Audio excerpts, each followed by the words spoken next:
నేను జ్యోతిషంలో పిహెచ్డి చేశాను. భూకంపాల మీద చేశాను.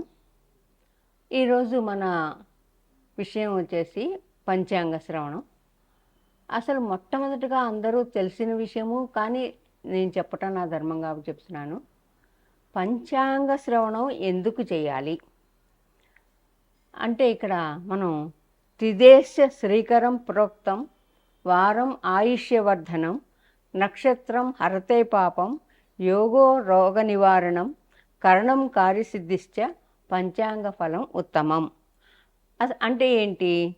తిథి ఐశ్వర్యాన్ని ఇస్తుంది, వారం వారం తెలుసుకోవటం వల్ల ఆయుష్ని పెంచుతుంది, నక్షత్రం వల్ల తెలుసో తెలియకో చేసినటువంటి పాపాలను హారిస్తుంది, యోగం రోగాలను నయం చేసి ఆరోగ్యాన్ని ప్రసాదిస్తుంది, కరణం కార్యసిద్ధిని చేస్తుంది, మనం చేపట్టిన పనుల్లో విజయాన్ని చేకూరుస్తుంది అని అర్థం. అందుకనే మనం పంచాంగ శ్రవణం చేయాలి అని పెద్దలు చెప్పారు. అయితే ఇప్పుడు మనం విశ్వావసు నామ సంవత్సరం అయిపోయి పరాభవ నామ సంవత్సరంలోకి అడుగుపెడుతున్నాం. పరాభవం అనగానే అందరికీ ఒక రకమైన గగుర్పాటు, భయం అనేక రకాలుగా కనపడతాయి. మన తెలుగు సంవత్సరాల క్యాలెండర్ ప్రకారం ప్రభవ నుంచి అక్షయ సంవత్సరం వరకు 60 సంవత్సరాలు ఉన్నాయి.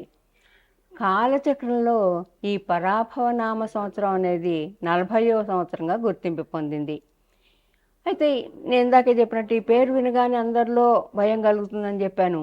ఎందుకంటే ఈ పరాభవం అనే మాటకి అర్థం ఓటమి, అపజయం, అవమానం అనే అర్థాలు ఉన్నాయి. అయితే ఇక్కడ మనం ఏం అర్థం చేసుకోవాలి?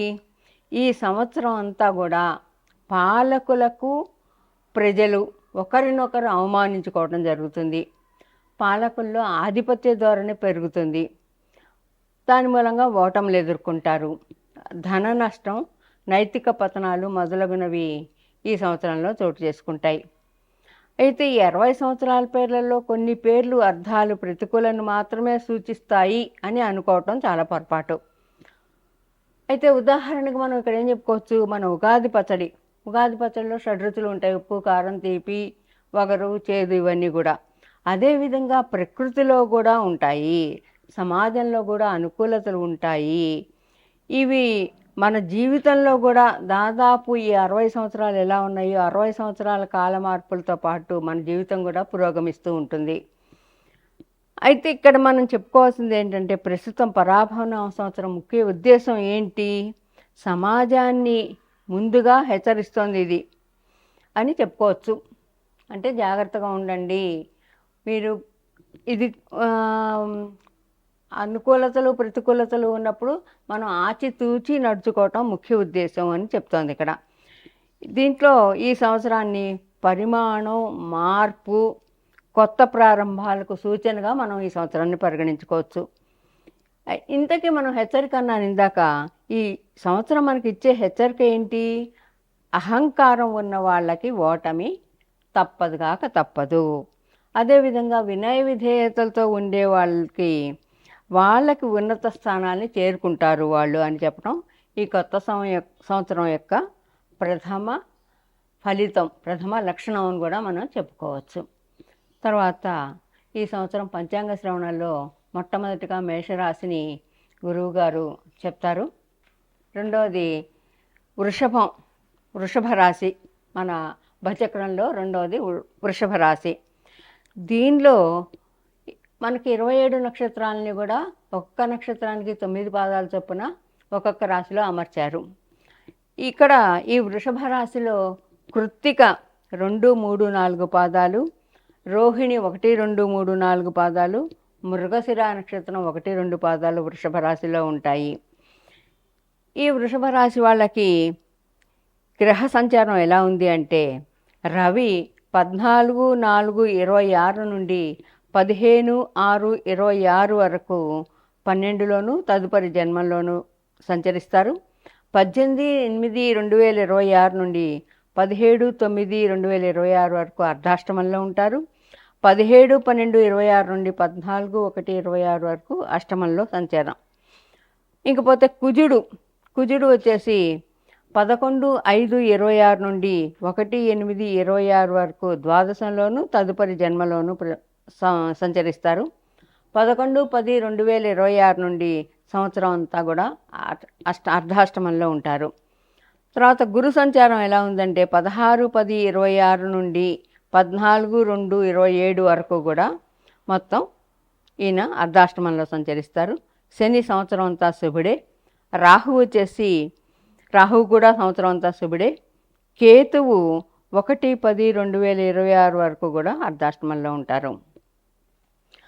అయితే ఇక్కడ ఈ రాశి వాళ్ళకి ముఖ్యంగా అందరూ అడిగేది ఆదాయం ఎంతండి, వ్యయం ఎంతండి. ఈ రాశి వాళ్ళకి, వృషభ రాశి వాళ్ళకి ఆదాయం 5, వ్యయం 14. అంటే అయ్యో నాకు డబ్బు తక్కువ వస్తుంది, ఖర్చు ఎక్కువ ఉంది అని వీళ్ళు బాధపడక్కర్లేదు. వచ్చిన దాన్ని జాగ్రత్తగా పొదుపు చేసుకుంటూ వాడుకుంటే వీళ్ళకి బాగుంటుంది. తర్వాత వీళ్ళకి రాజపూజ్యం 5, అవమానం 4. అంటే వీళ్ళని పొగిడేవాళ్ళు 5 ఉంటే కొంచెం వీళ్ళని హేళన చేసేవాళ్ళు కానీ నిందించేవాళ్ళు కానీ 4 ఉంటారు. వీళ్ళకి గురు, శని, రాహు, కేతువుల వలన వీళ్ళకి కాలం బాగుంటుంది, ఎంచదగిన కాలంగానే ఉంటుంది. తర్వాత మిగతా గ్రహాల మూలంగా మొత్తం అంతా కూడా శుభాశుభ మిశ్రమ ఫలితాలు ఉంటాయి. ఈ రాశి వాళ్ళకి సంసార జీవితంలో ఆనందం ఉంటుంది. ఉత్సాహాలు ప్రోత్సాహజనకంగా ఉంటాయి. మనోసంకల్పాలు వీళ్ళ మనసులో ఏదన్నా అనుకుంటే కనుక అవి వీళ్ళకి నెరవేరే కాలం ఏదని చెప్పచ్చు. వీళ్ళు స్థిరాస్తిని వృద్ధి చేసుకుంటారు. స్థిరాస్తి అంటే భూములు, పొలాలు, ఇళ్ళు ఇలాంటివన్నీ కూడా దీన్ని వృద్ధి చేసుకుంటారు ఈ రాశి వాళ్ళు ఈ సంవత్సరం. ఇంకా భూమి గృహ జీవితాల్లో ఆనందం ఉంటుంది. పదవులు, బహుమానాలు ఉంటాయి. అధికారుల యొక్క అనుగ్రహం ఈ రాశి వారి మీద ఉంటుంది.